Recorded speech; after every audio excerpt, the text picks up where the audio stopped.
with ICE and all their abuses that we've seen over the past like couple of days, weeks, months, really since Trump took office, we've seen a lot of like moderate Democrats compare them to American police. As if American police are any standard to be held to. Yeah, no, it's been sort of unfortunate because like it's good that everyone's focusing on how awful ICE is, but that was sort of inevitable, I think. But by comparison, it makes American police look restrained and calm and measured. And that's not fair. That's not fair at all. No. And we're coming here today to shatter that reality because the Police Officers Association of Michigan made a statement. The Police Officers Association of Michigan is, I believe, Michigan's largest police union, right? Yes, it is. Yeah, they made a statement on their Facebook that they had to take down and apologize for. And the statement reads as follows.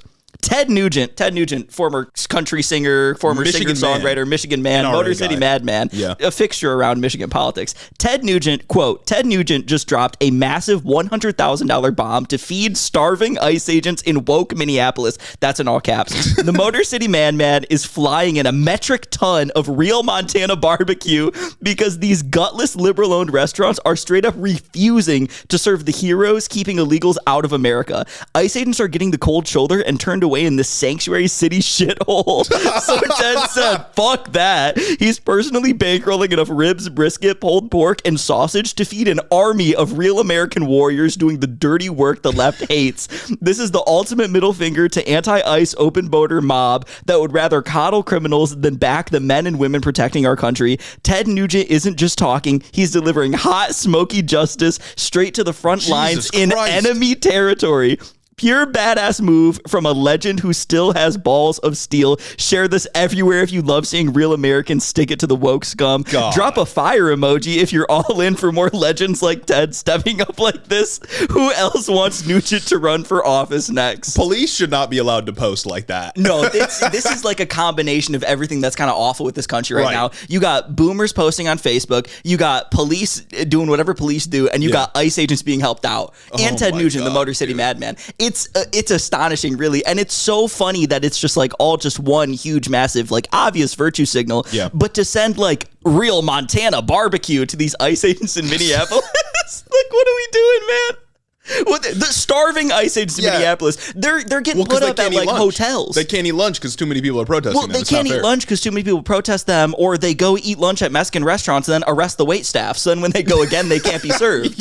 So like, what are we talking about? Dude, if you needed a reminder that police are just as awful as these fucking ICE agents, look no further. I mean, this is the police openly supporting these fucking ICE agents. Largest police union in Michigan right here, being like, kick it to the woke scum. Fuck that. Oh my God, dude. That's the perfect post. I when I get there and I put the Twitter fingers on and I try and come up with something, this is the level of post that I want to be able to come up with. Just imagine like there's some resistance in a German city where it's like the resistance to the Gestapo is slowing down Hitler's war machine, and then some other guy, some random dude you haven't heard of in years comes through and he's like, not if I have something to say about it. Not even that. Some random dude you haven't heard of in years, some random Z-list German celebrity comes through. We're sending certified German bratwurst over to the Gestapo. We're sending large pretzels and bratwurst to the Gestapo. Enough to fuel the blitzkrieg. Exactly.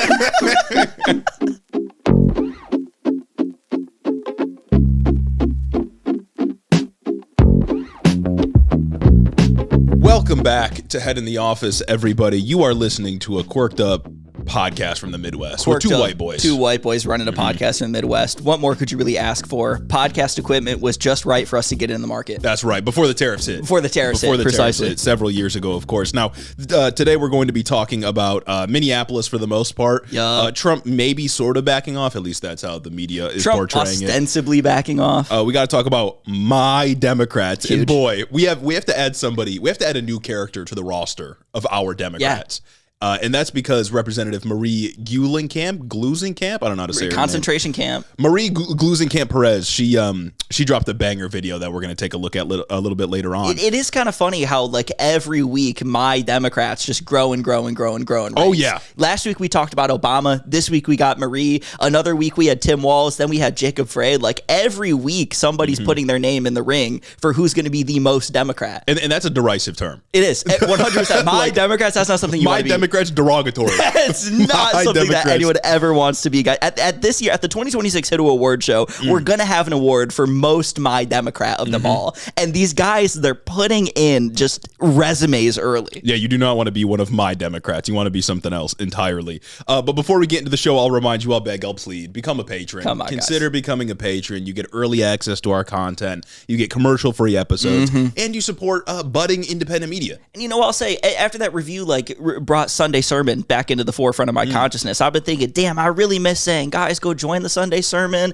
come to church, evangelize with the rest of us. And thanks to comments on one of our recent Instagram posts, I was inspired that I think you guys need to join the Patreon to join the HOA. Yeah, we're starting an HOA and we're running that shit like the Marines. Because the goal of all this is to buy a house in cash and then buy 6, 5, 10, or 12 more. Yeah, once we buy our 12 houses in cash, which makes us a small mom and pop landlord. Once we do that, if you let your grass get taller than half an inch, I'm sending the police exactly. in. You're getting evicted. We're sending whatever cop wrote that Ted Nugent thing in to come arrest your ass. Because, buddy, you can't do that. So join the HITO HOA. There is now a tier on Patreon. Help us buy a house in cash. And all we can offer is future membership in the HITO HOA. That's all we can offer, frankly. Along with all the other benefits, of course. But that's over on Patreon. Also on Patreon right now is a poll to vote for the next book that we're going to review. Our previous one was Independent by Corinne Jean-Pierre that we released at the beginning of the year. And next up is either going to be Dead Center by Joe Manchin, or I believe it's called Where We Keep the Light. That's insane. That's an insane by Josh title. Shapiro. And if I were to throw my 2 cents in to sort of skew the vote, because it's pretty 50-50 right now. 200-something people have voted so far. It's pretty 50-50 at the moment. But I do think Josh Shapiro is going to run for president. I think so too. And we might have to get in on the opposition research early. Yeah, every week it seems like new things come out that lead me to believe even harder than before that Josh Shapiro is running for president. Yeah. That guy just can't stay away from the camera. Can't stay away from making a statement. And he simply has to mimic Obama. Exactly. So go and vote on that poll. If you're a patron, $3 tier and up, all have access to that poll over on Patreon. And even if the Josh Shapiro book wins, for example, that doesn't mean we won't ever read the Joe Manchin book. Just means that one of them is going to come first, and that's going to be determined by the poll. So go and check that out over on Patreon. You may also notice we changed the set again. We did. And guys, I'm going to tell you right now, it's not going to be the last time. It's not going to be the last time. We're trying to figure out what works best and trying to appeal to an even larger audience than before. So exactly. When you think about the crowd shot, and you think about the crowd shot being gone, just remember what the masses took from you. Because this is a move to increase HITO's market share, really. Yeah, next thing you know, we're going to rebrand to something stupid like Pod Save America. Oh, my God. Pod Save Michigan? Oh, my goodness. Also, if you want to help out the show, go and check out the second channel. Not only will we be posting video essays over there, the intent is to try to do weekly. Who knows if time will permit for that. But we'll also be doing segments of the podcast. Many of you for many years have told us, the podcast is great, but I can't share it because it's 2 hours long. That's so valid. And I understand this critique. Yeah. So we're going to be putting some segments up on the second channel away from the main channel so that we can have sort of 2 streams of content up on the page. And maybe we've got some cool things cooking. Maybe we've got some cool other than video essay, other than just regular pod segments cooking that are going to go up on that second channel. I don't know. You'll never know unless you go subscribe. Exactly. Go and become a subscriber. All the other links to support us are down in the description. You can become a subscriber on Substack. That's totally free. Follow on all of the social media platforms, especially important if you only follow us on TikTok. Because TikTok, Jesus Christ, that place sucks right now. Yeah, no, they're killing us Larry right now. Ellison came in and said, we're going to silence these people. He said, these guys specifically, fuck them. Yeah, so follow us on all the other platforms. And lastly, you can leave a 5-star review on Apple. We read them here on the show. You can also leave one on Spotify. We read them at the end of the show. This first one on Apple from Smeethley. You just created 1 million HITO heads. Huge. I'm a fairly new convert to the HITO gospel, but I've quickly become a true believer. This is a BDSM-7 compliant podcast. And it's the only political podcast that can make me smile while discussing the truly terrible reality we are currently living in. Jeremy and Gage always have grounded, empathetic, and logical takes that help me feel like I'm not going totally insane. As a former Pod Save America listener, and would often I was a former Pod Save America listener and would often feel like the takes of John, Johnny, and Jonathan were functionally inert, so HITO is a real breath of fresh air. I will be joining the Patreon to provide a one-time cash infusion of $1.776 billion. Let's go. To ensure these quirked up white boys can afford to purchase a seat at the Legion of Doom, the Board of Peace. Maybe the leftover money can even be used to buy a house in cash. Keep up the good work, boys. Good Good things are good, bad things are bad. Shout out. I will say that's going to make a wonderful addition to HITO's $1.5 trillion proposed budget for fiscal year 2026, guys. So true. We're lagging a little bit behind, and we need your help. We need the help of humble patrons like this, humble people like this to come and help us out.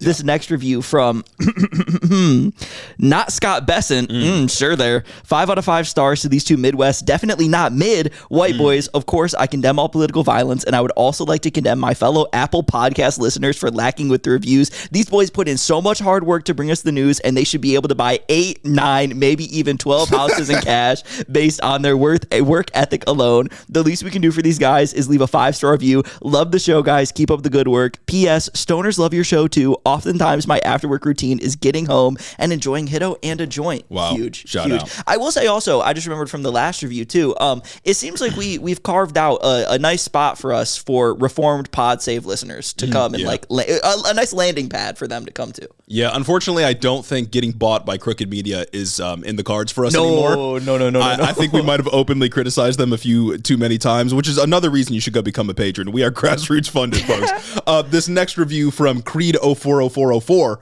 5 out of 5 Don Bell Peace Prizes. Oh. I've been listening for almost a year and finally joined the Patreon this week to stay up to date with the rapid decline of the American empire. I joined at the lowly Kennedy tier, but once my Trump stimulus check hits, I'll get in on the $1 billion Netanyahu tier. I condemn.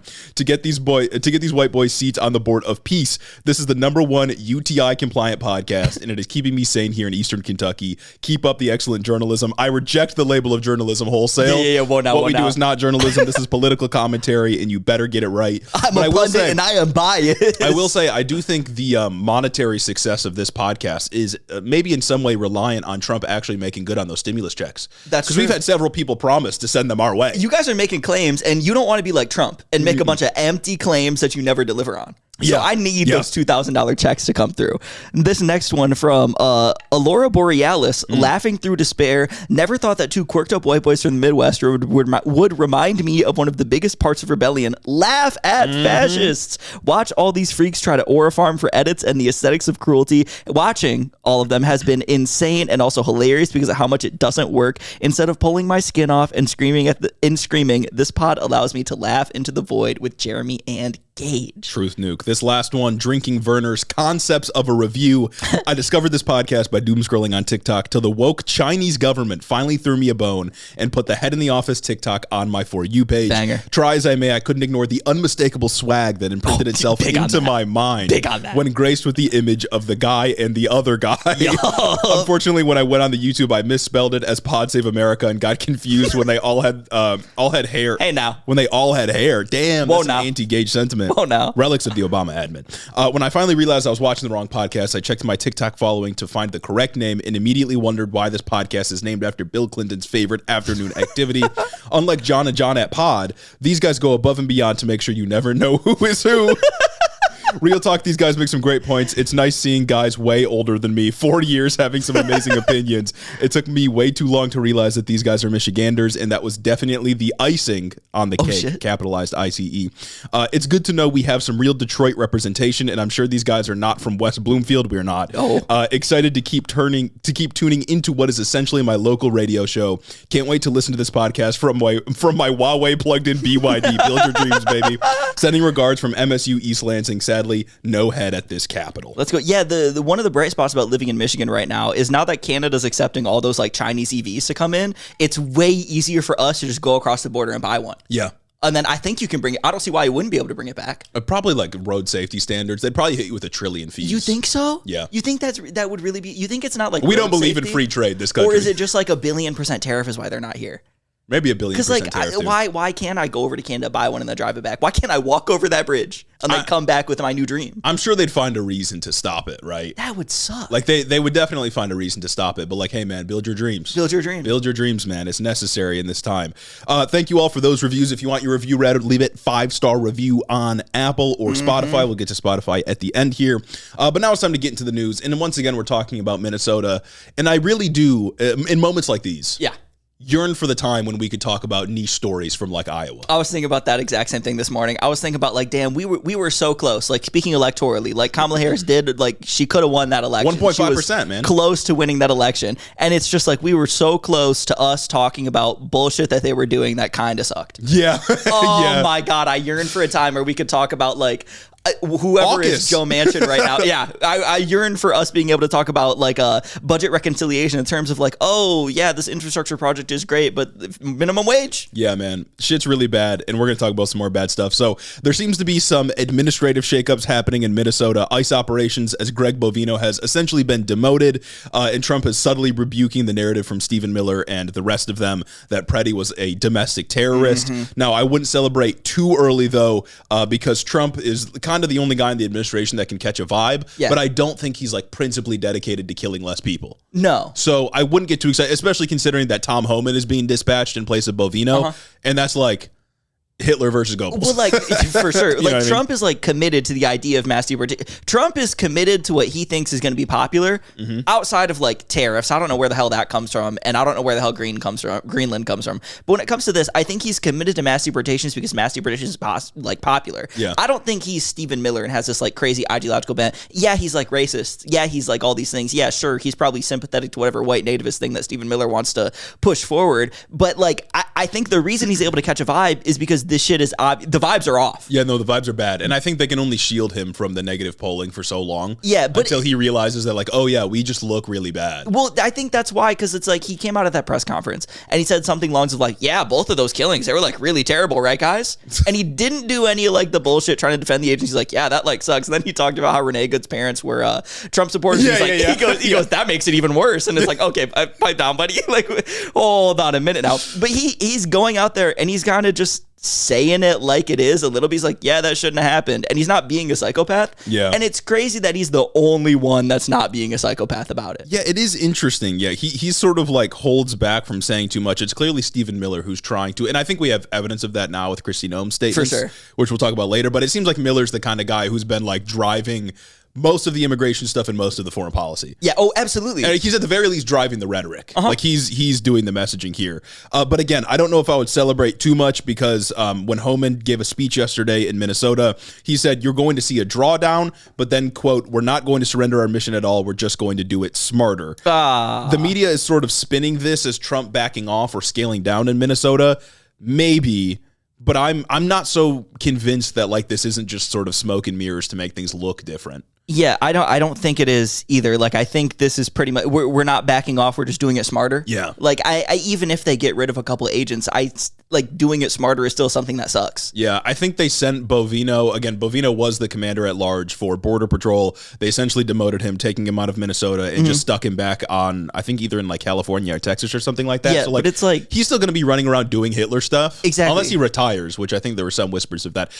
All this to say is like, Tom Homan's also evil. I don't see this getting much better anytime soon. No, and the smarter thing, it's honestly like maybe it's kind of worrying. Like, I don't know. Like, maybe they're not going to be like running around like mobs in the streets, like killing American civilians like they are right now, I guess. But still, the mass deportation effort sucks on its face. Yeah. And it's kind of like a sad state of affairs that we can't talk about that as much because we just have to talk about them killing and beating American civilians and detaining 5-year-olds. Yeah, maybe Tom Homan is like we talked last episode about him maybe being a moderating force. Maybe Tom Homan is also able to catch a vibe and just knows that it looks bad, even though he's like low-key cool with it morally. I was listening to some statements from Obama back when he was getting in trouble. Obama said, I'm not an emperor. I have to enforce the laws. No, that's the video that I saw. I watched that video and I watched another video where he was getting like heckled at like some speaking engagement about what he was doing with ICE. And he's like, hold on now. I was elected to enforce the laws that we have on the books. And it's like, yeah, brother, shut the fuck up. You don't have to like direct $1 billion resources to enforce those laws that are on the books. Trump is enforcing the laws that are on the books right now. Like, it's not anything. And Tom Homan's a guy that came up under Obama. Obama appointed him. Obama gave him that fuck ass medal. Was it the Presidential Medal of Freedom or was it something like lower? I think it was just something else. They're all stupid. The Presidential Medal of Freedom would be crazy. If it was that, I don't know. But yeah, he got some kind of award. I don't know either. They're all stupid in the same. It seems like only evil people get medals. Either way. So Tom Homan got the medal from Obama. I think he's just going to do kind of the Obama-style deportations, but a little bit more violent. like a little bit with more of like Trump flair and Republican flair. So they can get the aura farming videos. Because it's important to ICE right now. We talked about, I believe 2 episodes ago, how, I think the Washington Post did a story about how ICE has just teams that are dedicated to getting social media content and going viral. That's deranged and that's insane. But more on like Tom Homan and his press conference, and why I wouldn't hold my breath for any like real substantive change to happen with this Minnesota drawdown, is that he said on Thursday at a press conference, quote, "When the violence decreases, we can draw down the resources. The drawdown is going to happen based on these agreements, but the drawdown can happen even more if the hateful rhetoric and the impediment and interference will stop." So what Tom Homan is saying is he's trying to like get agreements with like Minnesota state and like local government and police to allow ICE to go into jails, or allow like 287G agreements that allow police to be deputized and act as ICE agents. He wants those. That's something they've been wanting for a while. That's going to make it easier for ICE to just grab whoever, because then police can arrest you at a traffic stop for being an illegal immigrant and then hand you to ICE. It's a whole fucking thing, but that's something they've wanted for a while. Yeah. The 287G agreements, the cooperation from state and local police is something they've wanted for a while. What I think is funny about this is that when the hateful rhetoric stops, we'll pull ICE agents out. When you stop calling my agents mean names, then we'll stop beating the shit out of you. Like, what are we talking about? Yeah, I also like that would require Minnesota to essentially undo its sanctuary city protections. Yeah. I feel like they probably won't do that. So again, like, I'm not sure that this isn't just like smoke and mirrors to make it look like they're not. But at the same time, like, the Trump administration can't ever admit when they do something wrong. True. So I'm not sure exactly what's happening. They do like to just go out here and say like, oh, we got an agreement, and pretend. They do like to pull out and pretend they got complete victory. And that's incredibly Biden coded. Exactly. And didn't Trump pull a lot of the National Guardsmen out of DC? What another thing that we just don't get to talk about anymore. The National Guard deployments, and how he tried to just do all that. Didn't he pull the National Guard out of DC, or like he pulled out a significant amount of them? He claimed complete and total victory. He claimed that 100% of crime in DC had gone down, that there's 0% crime because of the thing. They love to do something, get in trouble for it. Maybe they realize that the optics are bad, and then pull out and say that they won bigly. They won bigger than anyone's ever won before. It's interesting that they didn't do anything when like that guy killed the National Guardsman in DC. What? They just, you don't remember that? Dude, so much has happened. That was like right before Thanksgiving. There was a guy who shot like 2 National Guards people. Oh my God, yeah, I do remember that now. But they didn't like do anything with that. That's true. It took fucking a Nick Shirley video for them to lock in and do fascism. It took a Nick Shirley video making some bullshit up, or doing some bullshit that Joe Biden was already prosecuting to get them to clamp down. Yeah, so anyway, not sure what's going to happen. We will keep an eye on the situation, obviously. Homan is also a piece of shit, so we'll see what happens. But apparently, Kristi Noem, Secretary of DHS, had a 2-hour meeting with Trump earlier this week, and amidst all the fallout related to Minnesota, Kristi Noem said, quote, "Everything I've done at the direction of the president and Stephen, aka Stephen Miller." Yeah, soft launching your Nuremberg defense is crazy. that's actually deranged. Yeah, that's the craziest part, is that like this is clearly just the Nuremberg defense. We have already said that is an illegitimate thing to hide behind. Yeah. But what's crazy to me also is like the president and Stephen. The president of the United States, elected by the country, unfortunately, and then Stephen Miller, like a deputy policy advisor. Yeah, this fuck-ass guy. Like, why are you, the Secretary of DHS, being directed by Stephen Miller? What the fuck is happening here? Yeah, no, it's actually wild, and I think this is happening because it's like, I like, once again, everything is so confusing right now. Yeah. Because it seems like they're actually being receptive to the pushback after like Alex Preddy's murder. Because like, if you recall, right after Preddy was murdered, Stephen Miller went straight to social media to claim that Preddy was a quote would-be assassin, and that Democrats who were outraged about his killing were quote unquote siding with terrorists. Those are the roads he wrote. And then after like some blowback from the public, and I believe from like Trump's inner circle, he reversed his tone on the matter and claimed that the White House had, quote, provided clear guidance to DHS that the extra personnel that had been sent to Minnesota for force protection should be used for conducting fugitive operations to create a physical barrier between the arrest teams and the disruptors. We are evaluating why the CBP team may not have been following that protocol, he added. So that's a marked shift from this guy showed up to a protest to kill ICE agents to, yeah, CBP was doing something wrong, we're going to look into it. From a guy like Stephen Miller, like, it's weird. Yeah, and Caroline Leavitt even sort of like subtly rebuked the Stephen Miller narrative when she was asked, and she essentially didn't answer the question, right? Yeah. When previously they were like, this is a left-wing radical, a domestic terrorist, they all jumped on board that explanation for Renee Good. But then for this guy, they're like slowing down for some reason. And I never thought they were like invincible politically. True. But it is weird to see them like concede. Yeah, it's weird to see like the most shameless man ever have a little bit of shame. Yeah, exactly. It's weird to see a guy who's never admitted he's been wrong about any of the awful and horrible things that he's advocated for kind of not admit he was wrong, but like publicly back away from a position that he very publicly held and that he led. And it's also just like, I do think it's kind of meaningful. I wonder if a lot of this is because Trump is so clearly not into it. Yeah, maybe. I think they shield him in another like Biden coded thing. I think they shield him from all the negative press. Staffers love hiding information from old guys who become the president. That's just a thing in modern politics. The last 3 administrations have been old guys with information that they just don't have. Old guys who get information from turning on the TV and watching their favorite news program. They're staffers who go on that news program to get them information, and then staffers deceiving them by lying by omission. It's awesome. Like, it's actually fucking crazy, right? But I do also think that this, like, if a guy like Stephen Miller can go and publicly reverse his rhetoric, I think it means that, like, the public outcry, the public outrage is doing something. Yeah. And it's meaningful. And clearly, although it doesn't feel like it's having real tangible results, we'll see what happens with the Minnesota pullout, quote unquote. Things are starting to change. Like, momentum is starting to build on the other side. A lot of people don't fuck with what's going on. Yeah, in spite of the Democrats trying to do everything they can to not. In spite of my Democrats. In spite of my Democrats. Yeah. We'll talk about them in a moment. In spite of the groundwork that my Democrat Barack Obama laid for all this. I love Obama, Bugler. You know, sometimes it just feels like all the news happens on Monday and Tuesday. It's messed up. But my favorite podcast drops episode on Wednesdays. I don't know what to do. It feels like they miss all of it. That's a curse. If only there was a platform that I could go to where I could listen to these episodes early, maybe when they record them. Do you have any thoughts? Boy, do I have a solution for you. Oh, do tell. If you head over to patreon.com/headintheofficepod, you can listen to Head in the Office episodes before the curse of Monday and Tuesday news comes out. Really? Do tell. And you get access to commercial-free episodes. And everybody wants commercial-free episodes. I bet there's also a whole host of other benefits and community engagement that they offer. And friendship. Very true. Who doesn't want friendship? The most important thing. Absolutely. In times like this. Back to the episode.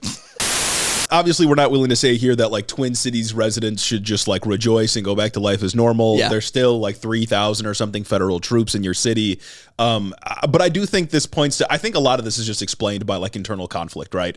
There are people with different ideas for what they should be doing within the government. Because if Stephen Miller and Greg Bovino, if that wing of the White House was left to essentially do whatever they want, I think they'd cause a lot of damage, but they would immediately torpedo any and all popular support they have behind the agenda because the abuses would just be so obvious. I mean, we see it in Minnesota, right? Like, absolutely. What ICE agents and CBP has been doing has been at the discretion of Stephen Miller and Greg Bovino. Like, that is what they want the government to be doing.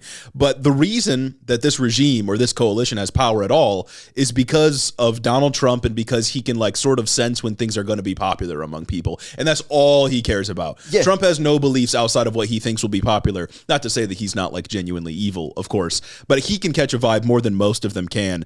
And so Stephen Miller having power right now is sort of like, I don't know. It's just like it's not going to matter much moving forward if it isn't tempered by Trump, a guy who can sort of catch the vibe. Well, it's like an unstoppable force meets an immovable object, right? Trump is the most catching a vibe Republican ever, and Stephen Miller is the least catching a vibe Republican ever. Yeah. So what happens when these forces meet? I don't know. I'm scared and confused. Yeah, and on top of that, of course, so you've got like Stephen Miller ideologically dedicated to fascism. You've got Trump who just wants to get applause, like that's all he fucking lives for. And then you've got these sort of like mindless ambition-seeking bureaucrats like Kristi Noem and Pete Hegseth who just want to seek more power. Mm-hmm. And that's the only reason they're there. They will do anything. They will believe anything. They will say anything. As Kristi Noem literally admitted to. Hey, bro, Stephen Miller told me. If it means they can hold power, keep power, and use power.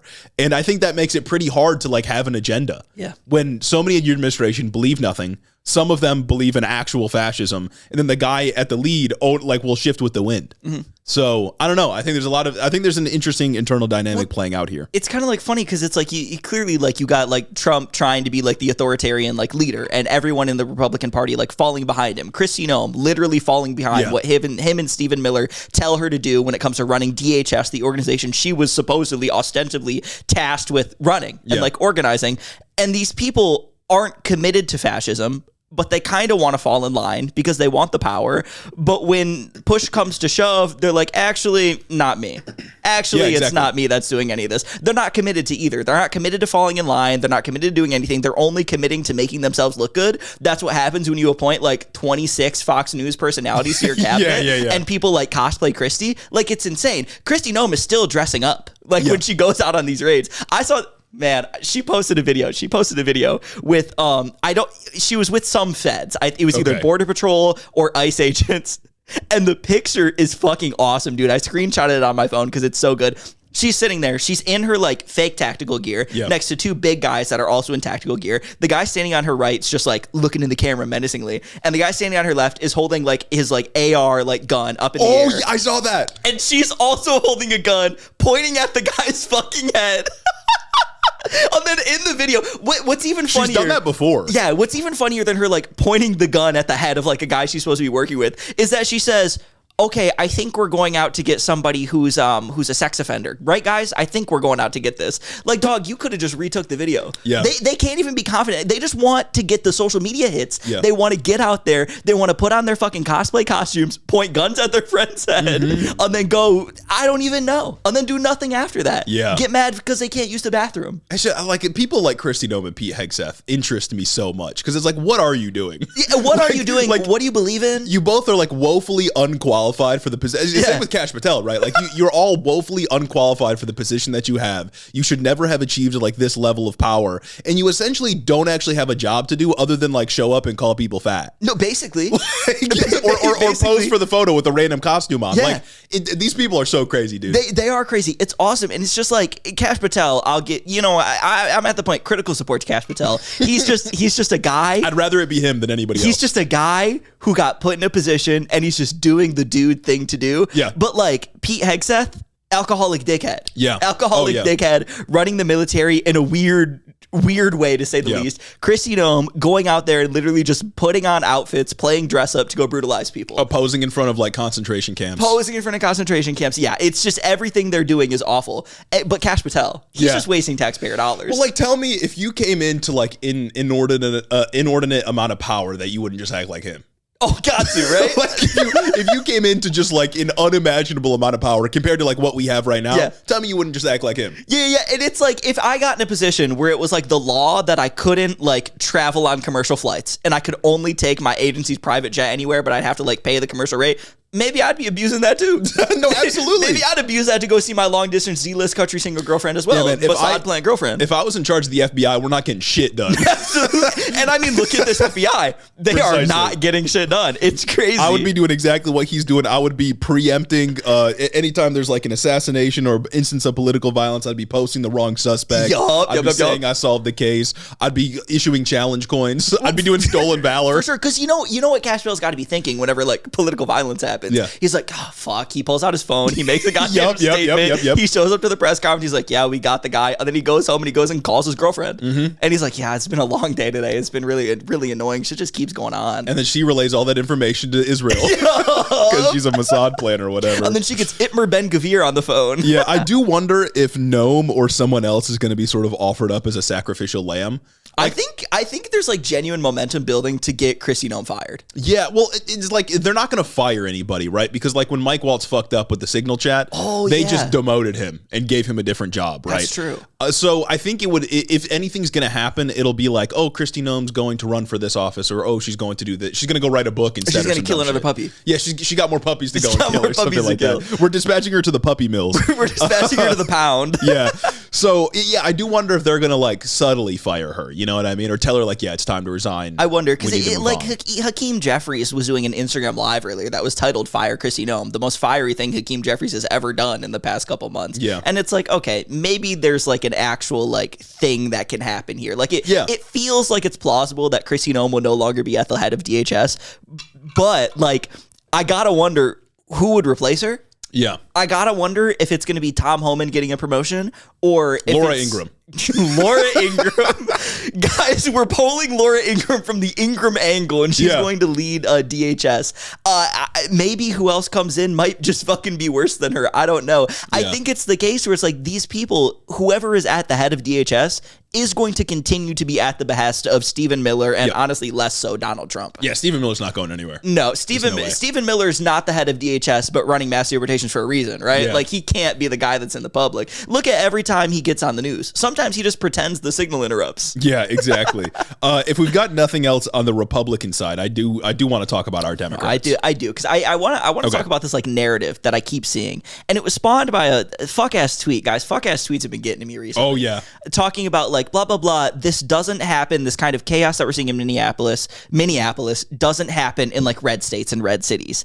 And everyone just says, Republicans keep saying that none of this would be happening if everyone just complied and let ICE agents do their job and get the people that they're going after. None of this would be happening if you just weren't there. That's the other side of the point too. But if I'm even accepting that, it's like the claim is from these Republicans that if Democrats stopped with the sanctuary policies, there would be no more protests in the streets and the chaos would be over, because all they care about is the protests in the streets. All Republicans care about right now is that things look like it's bad and maybe there's some property damage going on. They don't care about the families being ripped apart. They don't really care about the American citizens being killed and beaten. And they certainly do not care about the immigrants that are being brutalized every single day at the hands of ICE agents. Or right? like the cost of deportations. I saw a figure somewhere that it's costing us $6,000 per person that we're grabbing. For real? Like because of all these operations and then the deportation itself and like holding them in detention. That's crazy. Like I thought nobody ever asks like, hey, how much is this going to cost when it's like hurting a brown person? Because anything. And no, spare no expense, because they're going to like kill your daughter or some dumb shit, right? Yeah. And it's like these conservatives have been pointing to places like Texas that are more, and saying that they are more under control to insinuate that this is a Democrat-run city problem. Obvious bootlicking aside, that's just bullshit. There have been protests in Texas. People are actively protesting right now in Texas. Not only were they protesting in Houston last year when there was that big surge going on with ICE going around, people are doing the same kind of meeting ICE agents in the streets and yelling at them in Texas. And right now, I believe on Wednesday, people who were protesting outside the ICE detention facility that the 5-year-old from Minnesota with the Spider-Man backpack got moved to, fucking crazy that he got moved from Minneapolis to Texas. They're protesting outside of that and were just tear gassed after clashes with federal agents.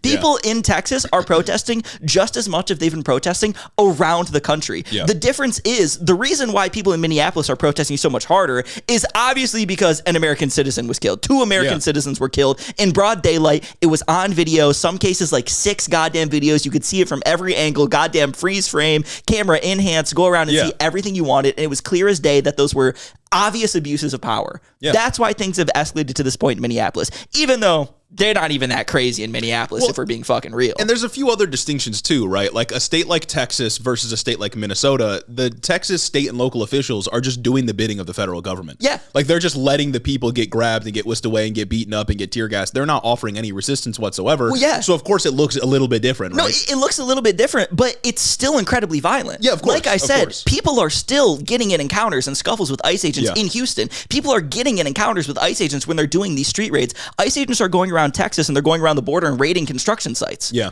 Like, those aren't civilian areas, but they're doing the street raids in, like, the bluer cities in Texas and the more populated city centers of Texas. Really, wherever the immigrants are in Texas, because it's a fucking border state. But you also have 287G agreements that deputize, like, local law enforcement to be able to act as ICE agents. And cops can go around and they can, if they pull you over on a traffic stop, see that you're an undocumented immigrant, they can take you to the jail and give you to ICE. That's going to be, that's evil, but it's going to be less obviously violent. There's less to go out in the street and get mad about at the time that that's happening. Because when a cop pulls somebody over, that's a normal fucking thing. Yeah. When ICE agents run through all mass, that's a little bit more. That's why there's been a little bit of a discrepancy there.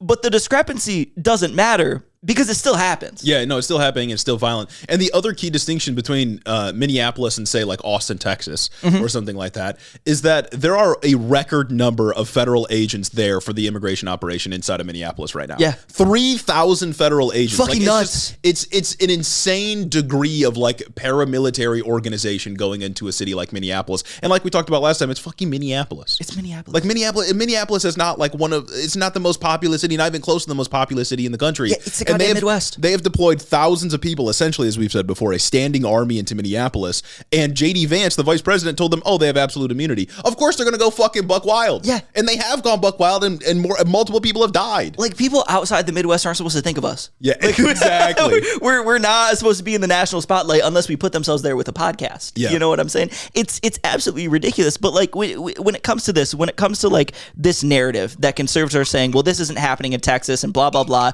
I think it's because a lot of conservatives just don't have object permanence when it comes to politics. Yeah, shapes and colors, brother. They can't fathom that people still care about things even when they're not on TV. Because conservatives get their conservatives pretend to be the most well-informed people. They pretend to say that they look at issues critically and that they pay attention to politics, but they really only pay attention to their TV and what's on at that time. Yeah. What's actively being shown to them on Fox News or Newsmax or goddamn Steven Crowder or Ben Shapiro or whatever program of choice that they pick. People still care about these things, even when it's not the focus. Minneapolis is rightfully so in the forefront of public consciousness and plastered all over everyone's TVs and in the news because shit is insane there right now. Yes. A standing army of federal agents invading the city, 2 American citizens dead, the 5-year-old that got arrested and moved to Texas. Yeah. Everything that comes out of Minneapolis has been fucking deranged. Yeah, raiding high schools and shit. And so obviously that's going to be the thing that gets TV time, right? But that doesn't mean that people aren't protesting elsewhere. People are still protesting in Portland. People are still protesting outside the Broadview facility in Chicago. Yep. People are still protesting in LA. People are protesting in Texas. People are protesting everywhere that ICE is showing up. But because it's not on TV, a lot of conservatives think it's just in these blue cities. Yeah. And you're never going to see massive coverage of the protests that are happening in Texas or Tennessee or Florida because that doesn't fit the administration's narrative that Democrat-run cities are out of control and inciting violence against ICE agents. That's the other thing. We get all ridiculous. We get the hype edits of them on the Chicago River, but not in a city like but Austin. not on the bayou. Yeah, exactly. Not in the Florida Everglades. Also, like people have died in other cities where ICE is at. Like it hasn't just been Minneapolis, right? Like an off-duty ICE agent killed a man named Keith Porter Jr. that like essentially nobody talked about around the turn of the new year. There were a couple of instances of like immigrants being shot and killed during immigration raids. Of course, like 30-some people died in ICE detention last year, and like 6 have already died in ICE detention this year. But like you said, that stuff doesn't get covered because it doesn't make for hype and aura videos. Exactly. It doesn't make for hype aura videos, or it's not so outside the realm of the brutality that we've had to accept that it makes the news. Yeah. Well, and like Minneapolis is incredibly organized, and everybody's got their camera out at all times because of what ICE has been doing. Well, so, I mean, like with Renee Nicole Good and then with Alex Preddy, there was like 4 or 5 different angles of the video each time. Yeah. Because everybody is on high alert to make sure that whatever ICE is doing gets fully captured and documented. And in the case of someone like Keith Porter Jr., that wasn't recorded at all. Like there's no video footage of what happened. So the ICE agent just got away with it and basically nobody talked about it now.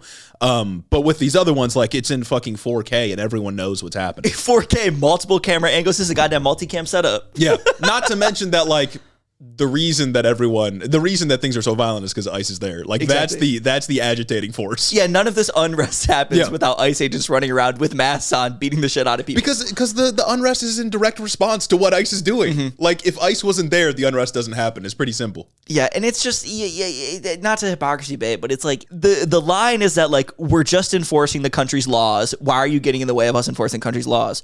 I don't think the country likes pedophiles either. I mean, yeah. I was going to go in another direction and say, like, it used to be one of our country's laws that, like, black people couldn't drink at the same water fountain. No, true. Sometimes laws are unjust and need to change. Sometimes laws are stupid, but good point. Sometimes laws are actually good and they go unenforced. Sometimes I'm watching laws be unenforced, like the Epstein Files Transparency Act, but I don't know. Yeah. I don't know about that one. You know who else made that point recently? Who? Andrew Schultz.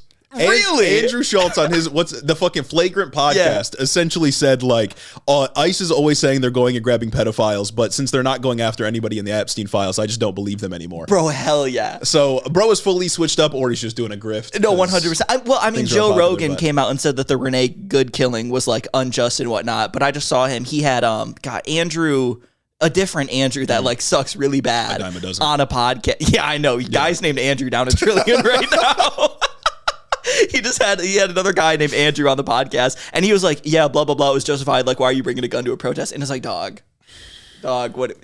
Dog. Where my fucking guys contend with the facts in front of them. There's also been just like I think that like dying, I don't know if I've said this on another podcast, But dying or being killed in a way that can be politicized is the most fucking embarrassing thing on the planet, dude. Like, I swear to God, because no matter what happens, everyone is going to dig into anything you've ever done and say that it was a reason that you should have been killed. Yeah. People are talking about a video of Alex Preddy, like, yelling at an ICE agent a week prior and a confrontation he got in. I think so. I think it is real. Okay. Even doesn't matter. I'm going to contend with it as if it is real because it doesn't fucking matter. Yeah. Nothing that has happened in the past, it could excuse ICE agents pulling out their gun and fucking shooting this guy after they disarmed him and had him pinned on the ground. There's nothing that excuses that behavior. I don't care if this guy did the most violent thing ever in the past, right? That behavior is still unjustified because he wasn't acting that way before they killed him. He wasn't acting that way when they killed him. And it's crazy. Well, and they were posting that video, and I've seen some people say it's AI, some people say it's not. But yeah, like presupposing that video is real, it's essentially a video of a guy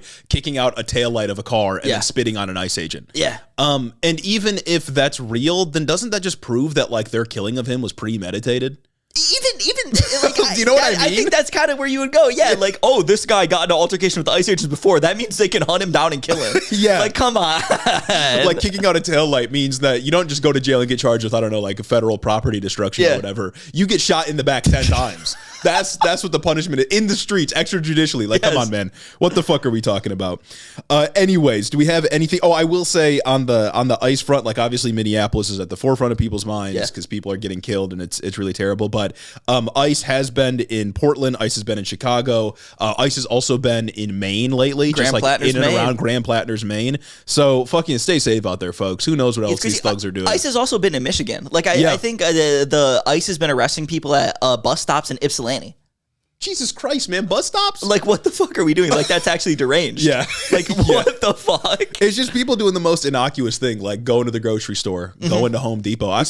There's a video I was watching, and I can't fully, like, confirm all of this, but the person was claiming that, you know, people will, like, to avoid their neighbors getting deported, they'll go and, like, pick up groceries for them.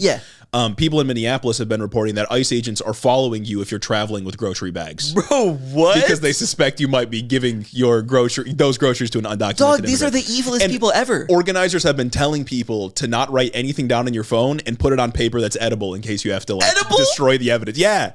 Oh my God. Like, dude, what the fuck? Like, that's just, is that not just a police state? No, is that not a surveillance state? Is that not what's going on? And I mean, there's been reporting done about how, like, ICE is operating like a surveillance state. Well, they're walking up to protesters and taking pictures of them and putting their names in databases. I saw a video of an ICE agent walking up to a woman who was, all she was doing was recording him, maybe calling him a mean name, but that's not a goddamn crime. First Amendment, baby. First Amendment. She was recording him. He pulls up, takes a picture of her with his phone. He's like, you're in a database now as a domestic terrorist. I saw that. And it's like, what? I can't believe it took me this long to realize it, but this is all just NSPM 7 shit, right? Yeah. Like, because it was like you're like labeled a domestic terrorist for being anti-American or anti-family values or whatever the fuck that all means. So all of this is like them calling Alex Preddy a domestic terrorist, Renee Good a domestic terrorist, whoever else. That's all just NSPM 7 stuff because apparently they're anti-American. Number one NSPM 7 compliant podcast over here, guys. Let's keep it that way so I don't get put on a list. There is a poverty of compelling, quality political commentary. Absolutely. And we desperately need more people across mediums to be making the difference. And that is exactly why we have launched our Substack, our newsletter, Tertiary News, 100% independent media, giving you quality summaries and commentary and opinion pieces on the most important news happening around the country and around the world. The number one geopolitical podcast has gone away from the spoken word and into the written word. And it's wonderful. You got to see it, folks. You got to check it out. This is quite literally an incredible development. And if you want to be a part of it, you can subscribe absolutely for free. Headintheoffice.substack.com, and you can support your favorite bit of independent media in this hellish ecosystem. We are vertically integrating into other realms of content to make you more informed. Please check it out. Back to the episode. And now you might be asking, are Democrats? What are my Democrats up to? What are our Democrats doing? And this just feels like a running segment every goddamn episode now. It's like we talk about some instance of right-wing terror. Yep. And then we have to talk about how our Democrats are utterly failing to meet the moment. And that is what is on the docket again today. And maybe that's just the history of Democrats, is just failing to meet the fucking moment and having to be pushed really hard by activists on the ground to ever do anything. Yeah, it's not great. But today, Thursday, January 29th, the Senate has already voted on a funding package, which includes DHS funding. They voted down that. Actually, I think the bills might have been split. I don't know exactly what the Senate is doing. So they did eventually split them. Because they were just going to bring them as one big package so that we passed ICE funding and Israel funding in one thing, right? The headline I saw about an hour before we started recording is that the Senate voted down the DHS funding. Okay. So that's a first failure for the DHS funding package. Not sure exactly what's going to happen here. Reminder, I believe by the end of the month, if that's not passed, it would result in a partial shutdown, at least for DHS. The deadline is like tomorrow, right? I thought it was the 31st. 30th? It's the 30th or 31st is the deadline. So it's either the day this goes up or the day after this goes up. Yeah. And just a level set, again, DHS has infinite money because of the one big beautiful bill. A shutdown wouldn't stop ICE operations. Democrats currently out of power have no ability to actually claw back that extra DHS or ICE funding. So this is mostly a symbolic move to show that the administration in the country, or to essentially show that like the administration and DHS don't get a blank check to do whatever they want. However, I do think it's kind of fucking insane that it took this long for Democrats to say like, hey, maybe we should do something. Schumer is reportedly working on a deal that includes, quote, to end roving patrols of ICE officers and tighten rules governing the use of warrants, establish a code of conduct for federal law enforcement officers' use of force, and prohibit officers from wearing masks and require them to wear body cameras and proper ID. This is just a lot of nonsense. Yeah, some bullshit. The most useful thing, again, I'll say again, like Democrats don't have much power here. I think what they should be doing is mostly rhetorical. And then if they can, offer easier or more, I don't know, conditions that make resistance easier, right? So getting rid of the face masks, requiring legally that they don't wear face masks, would help people identify ICE agents and make it harder for them to just get away with anything, right? However, they don't follow the law. They don't follow the so that's like kind of the big thing. Like it feels like no concession that isn't like a cut in funding, which I know they're not going to get, is sort of meaningless. So why not just like vote against it consistently? Why fund DHS at all? No, because that is an important point about all these concessions is that, or all these like things you want to pass, these accountability measures, these laws, is that like they don't listen. Yeah. ICE does not listen. I believe I saw a headline this week that a Minnesota judge said ICE has violated like over 100 court orders so far. And it's like, yeah, obviously. Dog, they were trying to argue that like administrative warrants are enough to enter a house forcibly. Yup. That shit will get thrown out in any court anywhere, even under Trump judges. Like that shit is nonsense. No, that shit is actually insane. Yeah. That shit is fucking great. And it's crazy that they can't even get like the court ordered like warrants. They can't get the judges' warrants, even when they fired a bunch of administration judges before and advertised the job as deportation judge and got their own people put in there. Yeah. And yet they still are like, what the fuck are you doing, buddy? Yeah, no, it's absurd. So yeah, a lot of the stuff on that list will just be ignored. Like, hey, you have to use warrants. That's already the rule. Yep. They already need to get warrants, but they just ignore that. Or like the body cameras thing, they'll just get more hype moments and aura off of that. The face masks, I think, is like the only thing that would help people actually resist these ICE agents. But even then, they'll probably just continue to wearing their masks. Also, when it comes to body cameras, the guys that killed Alex Preddy were CBP. I believe they all had body cameras. Oh yeah, and they're not releasing the footage. I think like they talked about looking at the footage, but it hasn't been released. Yeah, like, they don't want to release it because it would show the truth. Exactly. And it's like, what did the body cameras do? Yeah. This seems like a waste of money. This seems like somebody's got a body camera investment. Dudes like Greg Bovino are essentially saying like, yeah, do whatever. It's also just like kind of crazy that it's like Greg Bovino and Stephen Miller, like we're letting two guys that like look the craziest ever. Look and sound like that. That look and sound crazy be the guys that are leading the descent into fascism. I guess Hitler looked crazy too. I guess you can never give a crazy man a platform. Never give a crazy man. It's, I mean, an argument for only hot people to have power. That would solve this problem.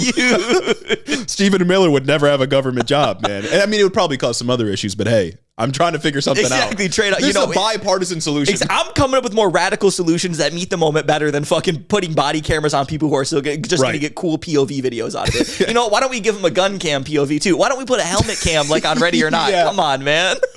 So that being said, okay, so we've established they are working on a deal, mostly milquetoast solutions that won't do a whole lot. That being said, they still might do nothing. So from the From the Hill, quote, the Democratic leader wants to pass a short-term extension of funding for the agency to give Congress time to negotiate and pass legislation to overhaul ICE and CBP. Fucking serious, dude. Yeah. Let's just let me give you everything you want in hopes that you'll maybe cooperate with me when I give up all my fucking leverage. What happened to ACA subsidies? I was about to say it's ACA all over again. To rein in ICE and the violence. Yeah, if you pass a short-term funding resolution, they just won't rein in ICE. They won't even negotiate. Dude, that's so fucking cool. Well, and then you're just kicking the can. You're just kicking. You know what they're doing is they're kicking the can down the road because there are a significant amount of moderate Democrats in the Senate right now that desperately do want to vote for DHS funding because they come from that fuck-ass Obama line of, oh, we got to enforce our nation's laws. And they ignore that laws are enforced at people's discretion all the fucking time. It's actually a part of the system. It's a part of politics, about how you govern. Laws cannot be enforced 100% all the time, always. That's just something that's never going to happen. You have discretion. Like we talked about earlier, some laws are bad. I fully believe they want to kick the can down the road because they want Renee Good and Alex Preddy to blow over so that they can get away with voting yes for this funding. Like, that's all that's got to be. The death of 2 Americans is just an inconvenience to these moderate Democrats. They just want to be able to vote for DHS funding and put their head down and, I don't know, talk about tariffs or some shit. Like, that's all they want to do. They do not want to take a fight that has so obviously found them. It's just that quote's hilarious to me, man. Like, they want to... I'm going to give you everything that you want to keep doing what you're doing, even though it's mostly symbolic, and then we're never going to negotiate. That's the most my Democrat move ever. Yes. That's so fucking cool, man. Oh my God. Do they seriously think at a time like right now, people are going to be mad at them for not being law and order enough about DHS funding? I guess. I think it's clear to like most regular Americans, as long as you're not a fucking conservative in Congress or a conservative on Twitter, that the lawlessness is happening because of ICE. Yeah. What's going on? And like ICE is becoming more and more unpopular. Abolishing ICE is becoming more and more popular. And that's all organic. Like, none of that is top-down messaging. Democrats have not tried to message about ICE like at all. And in fact, they've been scared to even like touch the immigration issue for like the past more than a year at this point, since they lost the election in 2024. Like, imagine if they were trying. Imagine if they were putting like any work into painting ICE as a terrorist organization. Man, I was reminded, but it's like I can't imagine my Democrats doing that. I was reminded like over the past couple of days between last recording and now about a Kamala Harris quote from the election. Okay. Where she said, actually, I'm going to be stronger on the border than Trump is. She said, I'm going to hire fucking, was it 10,000, 2,000 more border patrol, Some whatever. Shit like that. And it's like, I think about where we are now. I think about how we'd be further away from this if she won. And then I think about how we'd pretty much end up in the same exact place again. Yeah. Because nothing would have changed. It would just delay the inevitable. Eventually, a guy like Stephen Miller would still come and take over. A guy like Donald Trump would come over and get all these people in power that want to do all these awful things and hurt all of these people. Yeah. Because my Democrats do not want to say anything good. Yeah, like we're still going to argue for harm reduction voting, but it's like if Democrats are unwilling to pivot at all and argue, like reframe the issue around a different set of values, then they essentially, like you said, make this shit inevitable. And it's like it's always going to happen. I don't understand how people like I still like I'm always going to fight against like people like saying, "Oh, I don't feel bad for like Latinos for Trump right now. I don't feel bad for any organization that like voted the wrong way because they knew what was going to happen." One, I don't think most voters know what they're voting for ever, just in general. Right. Last election was decided on that price of eggs, but it's like they didn't have an alternative because Kamala Harris said she was going to be stronger on the border than Trump. Stronger than this? Yeah. Like, what are we doing, man? Yeah. Nobody wants to believe in anything and like stand on 2 feet. And also, it's just like not like, no, you're not. Yeah. Like, she's like, I'll be stronger on the border. He didn't actually finish the wall. It's like, no, you nobody believes you. Exactly. And like he said, immigrants are poisoning the blood of the country. You think you're going to be stronger than that? No, for real. Like, no, that's just, it's not like people that are whipped into a frenzy over anti-immigrant sentiment do not think the Democrats are going to fix the problem. And you just look silly. Yeah. Like, you look fucking stupid when you go out there and say, I'm going to be stronger on immigration than the guy who's campaigning on deporting more immigrants than there are.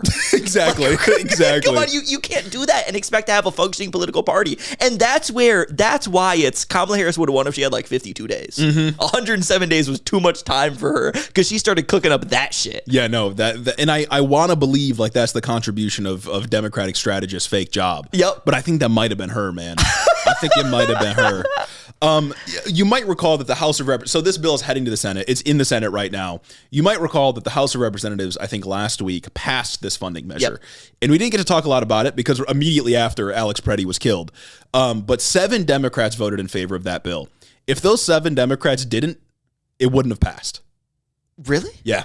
Because the GOP is having attendance issues right now. Oh my God, are you serious? Yeah, it was. It wouldn't have made the simple majority if they didn't. It was 220 to 207. Well, I think people. It's not funny, but like it's crazy. But I think people keep dying. Like genuinely, like Congress people keep dying. Like every 2 months, I see another headline, and I'm like, it could be a Democrat, it could be a Republican. I don't fucking know. It's crazy that we're at this point. So it's like maybe that's a part of it too. Yeah. Maybe the winter storm has been a part of it delaying things, but are you seriously, it wouldn't have passed without them? It wouldn't have passed without them. That's awesome. So there were 7 Democrats that voted in favor of this DHS funding bill.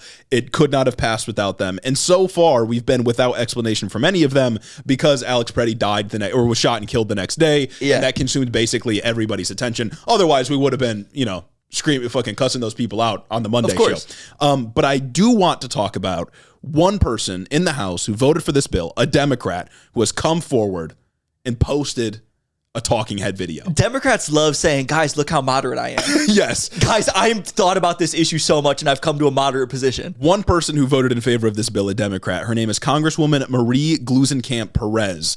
She's a Washington representative. She flipped a red district in 2022. And she's been sort of celebrated as this like, not they don't even call her a moderate. She's a moderate. Okay. But she's treated as like a sort of, I don't know, trailblazer for like an alt moderate position, I suppose. An alt moderate. That's my term. Moderate 2.0. Yeah. Okay, awesome. That's how she's essentially treated. But she's posted a talking head video onto her official Congress Twitter account. Okay. And I want to take a look at this video because, man, this is perfect, man. This is my Democrat. These motherfuckers heard Be Relatable, and now Congress people think they can just post phone talking video. And I will say, for our audio listeners, this is a talking head video. She's wearing a flannel over top of a hoodie. And I don't know if that's like a scratch on her face or like barbecue sauce. But she's got like something on the side of her face. And she's going to tell us how we need to be strategic right now. Yeah. And how we need to just let this go. Okay. It kind of looks like perfectly imperfect too. Like this was focus grouped. Yeah. Probably was. Let's take a listen. Like shit's terrible, but we have to be strategic and think clearly. And no one's talking about this fact, like ICE is pre-funded for 6 years. The reconciliation bill that was passed last January means ICE can keep doing this for 6 years. The money is not, they did it before the budget was passed. They're going to keep doing it if the budget isn't passed. And so the money's not the question. The question is, what leverage do Senate Dems have now to negotiate accountability right now to end this craziness?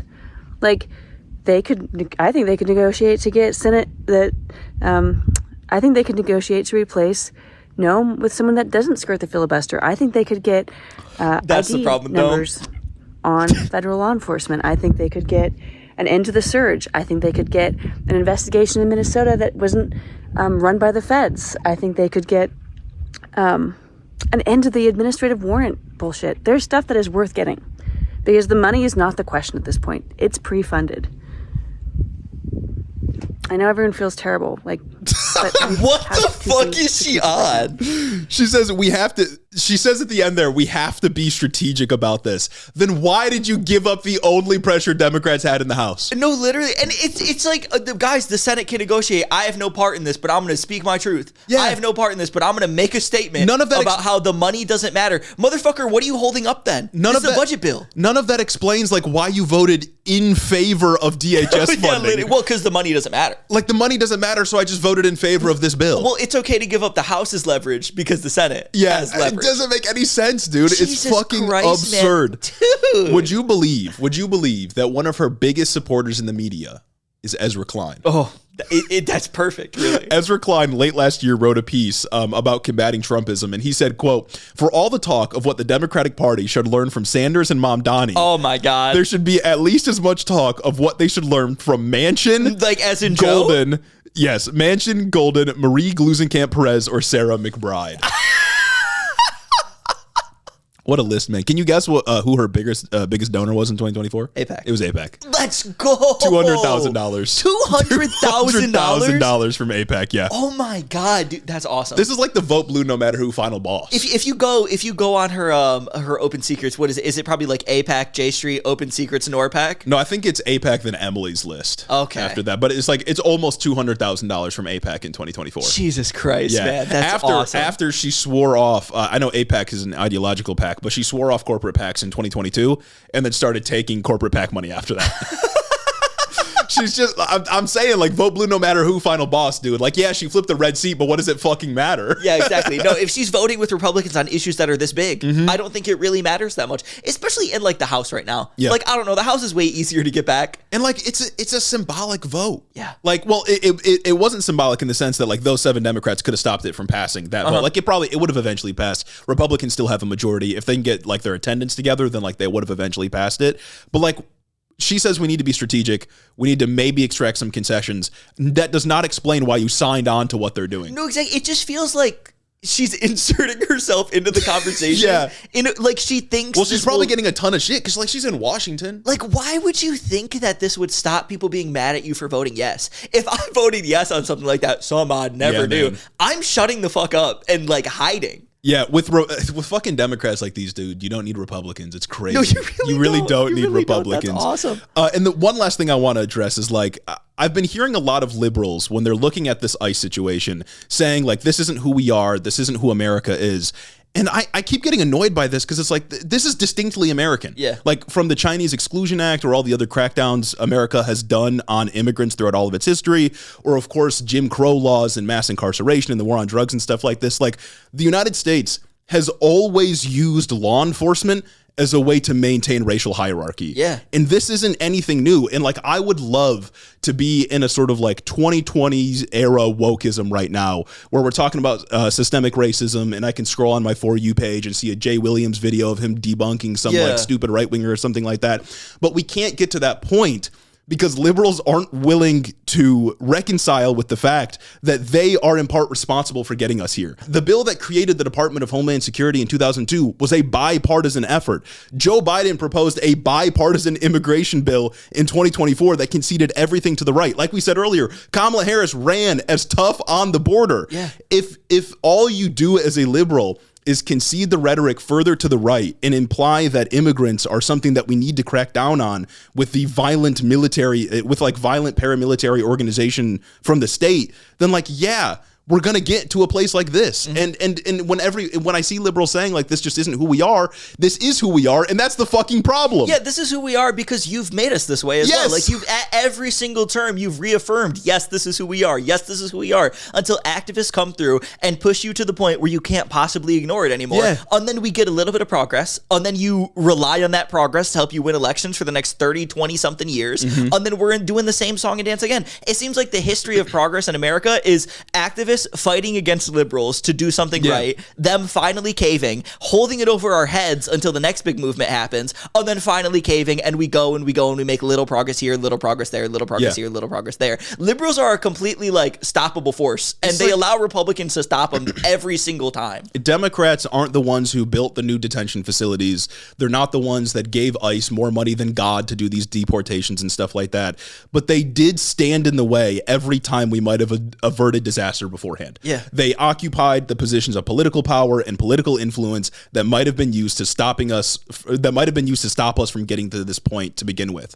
And because they stood in the way of actual resistance to this like xenophobic fervor, they're like collaborationists at best with these fucking guys. Yeah. Like if you stop people from actually resisting what is happening right now or what was happening beforehand, the build up to this anti-immigrant sentiment that now provides authorization among the public for what Trump is doing, or at least did before, then like, yeah, you're just like complicit in what's happening. Like, what are we supposed to do? Like, again, I believe in harm reduction voting, but how am I supposed to convince anybody else when you fucking act like this? Yeah, no, it's so fucking hard. It's so, going back to the Kamala Harris example of how she ran on being tough on the border, tougher on the border than Donald Trump is. Are you fucking serious? How am I supposed to tell people, no guys, like that's actually like really important, like you need to do that. Like, yes, Trump wants to do all these awful things. Yes, I'm advocating against Trump because he wants to do all these awful things. Yes, Kamala is saying she wants to be better about that, but like she doesn't like mean it, but she kind of does mean it. Like you can't do it. Every time you have to vote. To advocate for voting for a liberal is to advocate for voting against a Republican. Like you can barely offer like a positive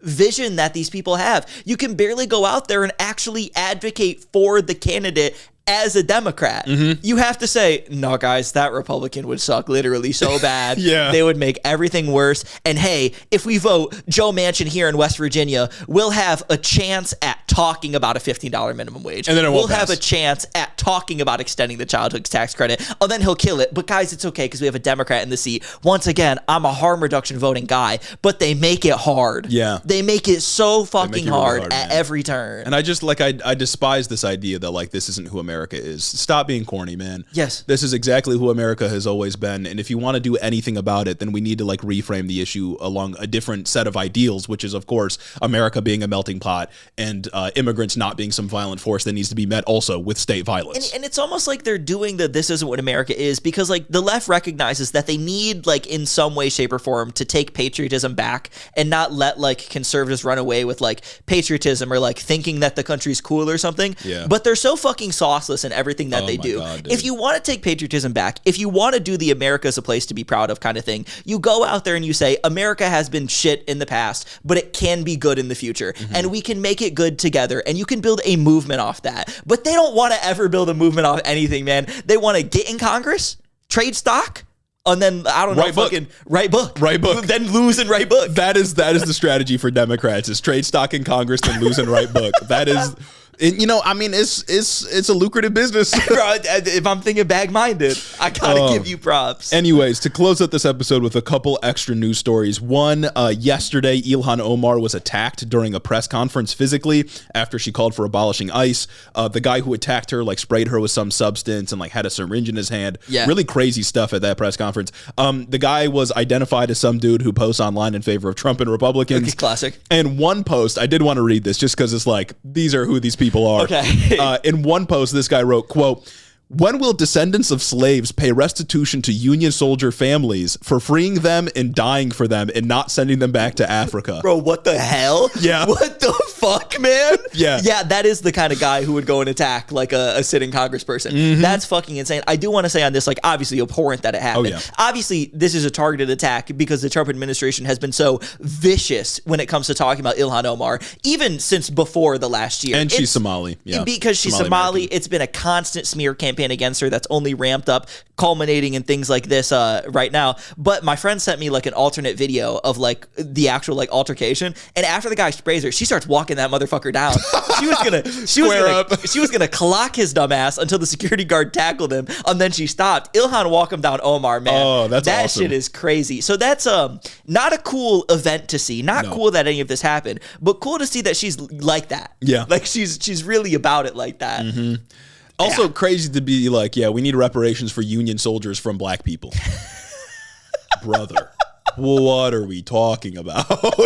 What the fuck? What the fuck? What the fuck are we talking about? I don't know a better way to sum that up. I don't know a better way to put that succinctly. We got one more extra here. This one's kind of just 180 from what we've talked about before with ICE and Minneapolis and all the horrible things that are happening. But this is still a horrible thing that's happening. The FBI agents raided the Fulton County Elections Office looking for ballots related to the 2020 election this week. Cool. I don't have much to say about this. It's just kind of one of those things that's like, yeah, man, I guess Trump would be doing that, even though they litigated this in court many times. Trump lost every single time. There's a whole bunch of stuff going on. Very transparent. There were like 3 fucking recounts in Georgia that happened. But cool, yeah, go raid the fucking elections office. Yeah, Whatever. I did see related to Minnesota. I think it was Pam Bondi said something like, if you just hand over your voter file, then we'll leave you alone. Yeah, it was part of their conditions for the pullout. Like, that's crazy. Like, wow. Like, I'm not a huge, like, if we have elections in 2026, if we have the midterms kind of guy, but shit like this like gets me closer. Yeah. You know, like I do think there's going to be elections.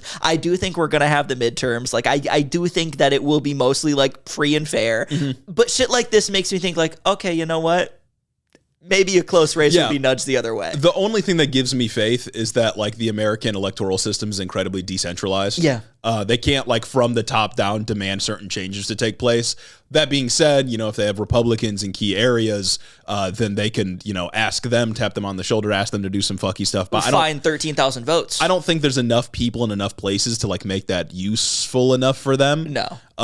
But that being said, it's not great that that's a fear. It's not great that that's like a more real fear. Every accusation is a confession. Like what are you gonna do with the ballots at this point too? Yeah. Does he really think Does Trump really think, like, still, like, I think he does think that the election was stolen, but it's like, dog, like, if it was stolen, they're not going to leave the ballots around that, like, 5-6 years later. Like, I don't know, man.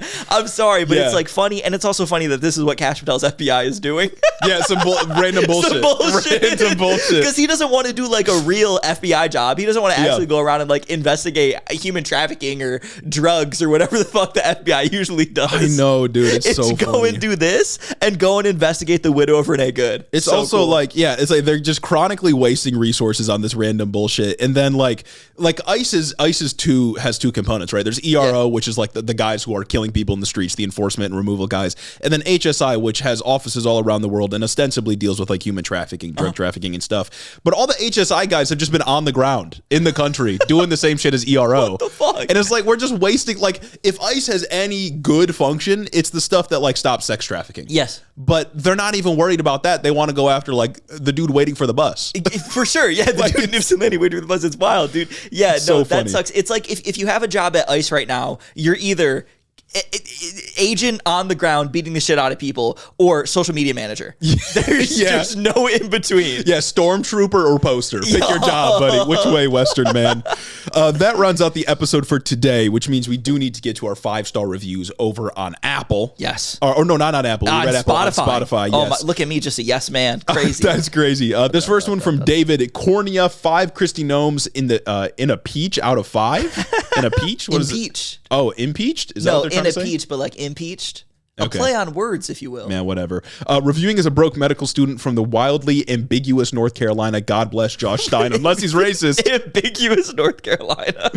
While I can't help you buy a house in cash, I can offer you a $10 discount the next time you need an essential $15,000 MRI. Let's go. I know who I'm coming to. Thank you, Jonathan and Gabe, for putting some sauce on the names of leftist Gen Z white boys everywhere. It's great to have you guys put that shit on for us while we all try and make the world a better place. All love. Beautiful, beautiful, beautiful. This next one from Bipedal Ape, 5 out of 5. Been a fan since before the video was even part of the podcast. Wow. Glad to see the production value has yet again increased, much like how Hassan bought a house in cash. Hey, Hassan's not going to be the only leftist who bought a house by the time we're done with this. Because I'm telling you right now, when we buy that house in cash, I'm gone. Oh, man. Once I can buy a house in cash, well, I'm going to buy the house in cash and then rent it out to 3, maybe 4 families. Yep. And increase rent constantly and fix nothing. Yeah, but I'm also going to live in it while they're living there too. Mm-hmm. And so I'm going to charge them for me living in it. Do you remember when that was a trend, house hacking? Yeah. Like motherfuckers would talk about like, oh, you live in an apartment, charge your roommate the full amount of rent and just pretend like you're paying rent. Shit's insane, dude. What? Like you gotta be a special kind of dickhead to do that. Type shit I'm trying to do though. Huge. No valid. I go wherever the money's at. I'm a special kind of dickhead. If I just came into like an extreme amount of power, I would be gone. I'd be gone, guys. You don't understand. Anyway, I don't see any other reviews on this Spotify episode, so I suppose that's it. And I suppose now it's time to thank the members of the HITO HOA. It's true. Special thanks to Caden Kraut, Chris the Postman, Christy Beck, Mike Chuklinski, Clayton LaFed, Mark Yeager, Caleb Joy, Rich Taro, Tari, Fargalaki, Max Vezquez, Jacob Rogers, Colton Mooberry, Fixer Punk, Jim Egbers, Bagel Burrito, Cincy Alex, Joe Stenstrom, Adrian Sandoval, Chloe Sam 601, Colleen Kutch, Jennifer DeVoe, Croft Fishin, Bennington III, so true, Alexia Benatti, Big Booty Beatdown, Sam Maloney, Ted Gruzy, Boy Toy, Dictator, Jace, Luke O'Shea, Carker Charles, and Danielle Jackson, The Word of Microsoft, Jennifer Science, Aaron has Gundams, Darth Father, Taylor for Content, Corey Chambers, Reggio Amato, Veronica, aka V, Raxon, Ash Smith, The Grottler, Murder in a Trenchcoat, Casey Lynn Kelly, AK Ghana, Guana Don, Zach Lantian, Austin Grafe, Marcus Corbett, Caleb Roper, Taylor Rinsock, Cammie, Tylen Freeman, Isaac Hodges, Madeline C, Anna Valinic, KCC, Say Us to West, August, Particular Pickman, Sir Capilot, Jeff Signs, Brendan is Egg, Froggy Gumdrop, Jackie Boy, Shameless, Coherent Babbles, MJ is Sharp, Michaela Muncie, The Wallace 3000, Chris T, Kashan Lala, Amanda R, Tyler J, Particulon, Memfrez, Rhonda Stiletto, Midwest Marks, Joe the Mailman, Gary from West Michigan, Shawnee Gigi, Juniper Not Jupiter, Stacked Crabs, I Crowley, Urban Peach, Lord of Forlorn, Holt Forsyth, Booty Snakes, Dew Fairy, Chelceratops, Austin Lima, Lane Walls, Azim, Bitta Hussein, Gorgeous Girl Mukes, Brooklyn G, Noverk the Dastardly, Goldthorn, Addie Book, Merlin, Cryobongi, Sergeant Pookie, Hoodie, Rose Grimm, Kristen, Jamie the Young Extremist, Jack the Heathen, Archer W, Evan Mingo, AJ Torres, Elo Nico, Jake Hall, Seth Schmidt, Noah Sajas, Majawat, Ultra the Dragon, Mercy Boku, Dick Cheney and 6-inch heels, Luke Wechter, Henry Crackles, Tristan Ringsmith, Yaya, Asura the Atheist, Aiden Reese, Deep State Agent, Puddle Pirate, Southern Lefty, Lark61, KC, Cannon Man, Troy H, Rourke Muffalo, Nahan San Diego, Nut Mode, Nick from New Haven, Connor Nick, Sound Logic, Sleven, I Have Never Made a Woman Orgasm, Huge. John from Houston, Jordino, Haley Weibold, Pablo Vasquez, Nurse Jen, Soul DJ, Maple Big Dog, CIA Small Creators Fund, Taylor from Burnt Down Minneapolis, Northeast Nick, Aya, Retired AF and SC, YK Cool and Woofer G, Gayest Worm, Niles Chamberlain, Sugar Free Baja Blast, Kristen the Leftist Nurse, Fake Airplane, TJ Loves Colleen, Mothman's Gay Lover, Real Jesus Christ, Queerla, Carter Geffen, Blue Lou 92, 1000 Miniature Horses, Will Grant, Gay for Jeremy, Hail Libertas, Walter von der Vogelweide. I'm gonna get it right one day. I'm gonna hit a flow state just one by day. sheer coincidence. Rad Denan, Captain Buppy, Cam Toki, Chef Sam, Mexplique, I think that's how they said to say it in the Patreon, so. Mexplique. And my mom, thank you all so much for supporting the show on Patreon. If you want early access to everything, you're listening this far, you might as well become a patron. If you want your name on that list, you might as well become a patron. You know exactly Something to think about. Something to think about. Thanks for listening, everyone. Have a great weekend.